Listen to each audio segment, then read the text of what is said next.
महोदय, प्रधानाचार्य जी, सभी अध्यापक, बाहर से आए हुए अतिथिगण, मेरे छोटे बड़े भाई बहनों, आप सभी लोगों के सामने मैं एक स्पीच देना चाहती हूँ। उसमें कुछ गलतियाँ हो तो क्षमा करें। आप लोगों को गणतंत्र दिवस की हार्दिक शुभकामनाएं। एक बेटी की पुकार जरूर सुनिएगा। माँ, मैं भी जीना चाहती हूँ। माँ, मैं भी जीना चाहती हूँ। माँ, मैं भी जीना चाहती हूँ। तेरे आंचल में ममता के ममत्व की गोद में पलना चाहती हूँ। माँ, मुझे जीने का एक मौका तो दे। माँ, मुझे जीने का एक मौका तो दे। माँ, जो तू कहेगी। माँ, मैं उस हर काम को करूँगी जो तू कहेगी। मैं अन्याय के खिलाफ खड़ी होकर ये लड़ाई लड़ूंगी। माँ, तू अपनी आवाज तो उठा। माँ, एक बार तू अपनी आवाज तो उठा। माँ, मुझे जीने का एक मौका तो दे। माँ, मुझे जीने का एक मौका तो दे। माँ, एक बेटी इस तरीके से पुकार करती है। कुछ लोगों की दकियानुसी सोच के कारण एक बेटी को पैदा होने से पहले ही मार दिया जाता है। क्या यही एक बेटी है? आप लोग बोलते हो मेरे घर में बहू आएगी।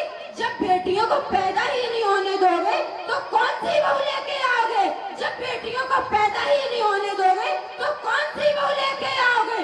आप लोग बेटियों को स्कूली शिक्षा तक ही सीमित रखते हैं। आप लोग बेटियों को स्कूली शिक्षा तक ही सीमित रखते हैं। क्या यही है एक बेटी?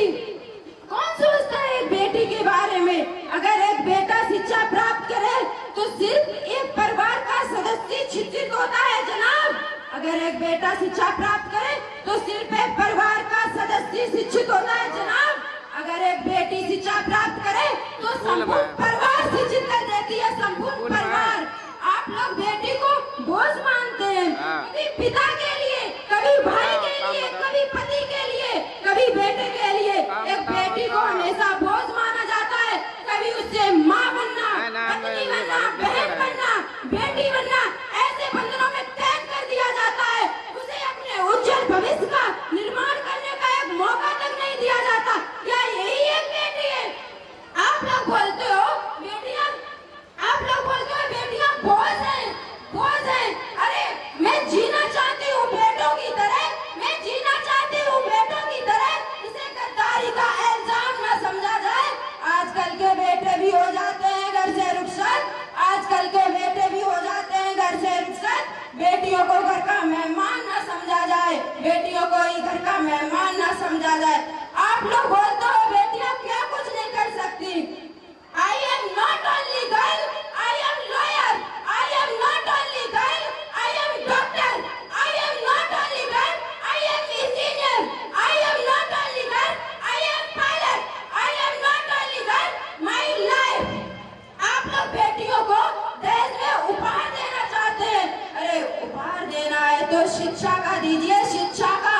उन्हें इतना आत्मनिर्भर बनाए कि कोई भी शख्स उनकी तरफ आंख उठा के ना देख सके, आंख उठा के ना देख सके, ना कि दहेज।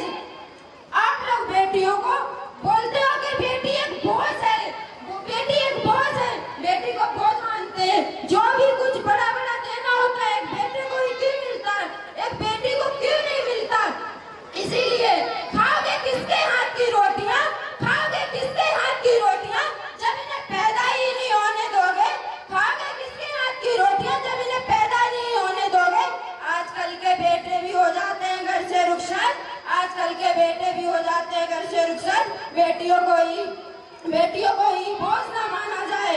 आप सभी लोग शिक्षा तक ही सीमित मत रखें। उन्हें अपने उज्जवल भविष्य का निर्माण करने का एक मौका तो दीजिए साहब। वो बड़ा आपका नाम करेगी। हाँ, माँ बाप भी गर्व से कहेंगे हाँ, आज हमें अपनी बेटी पर गर्व महसूस होता है, हमें अपनी बेटी पर गर्व महसूस होता है।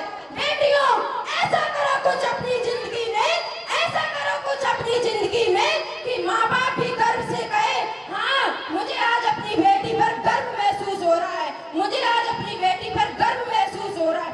अरे तैरना है तो समुद्रों में तैरो, तैरना है तो समुद्रों में तैरो, नदी नालों में क्या रखा है? लड़ना है तो वतन के लिए लड़ो। हिंदू मुसलमानों में क्या रखा है? हिंदू मुसलमानों में क्या रखा है?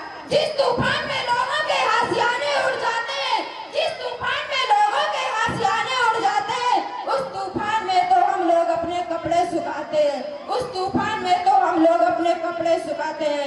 वंदे मातरम।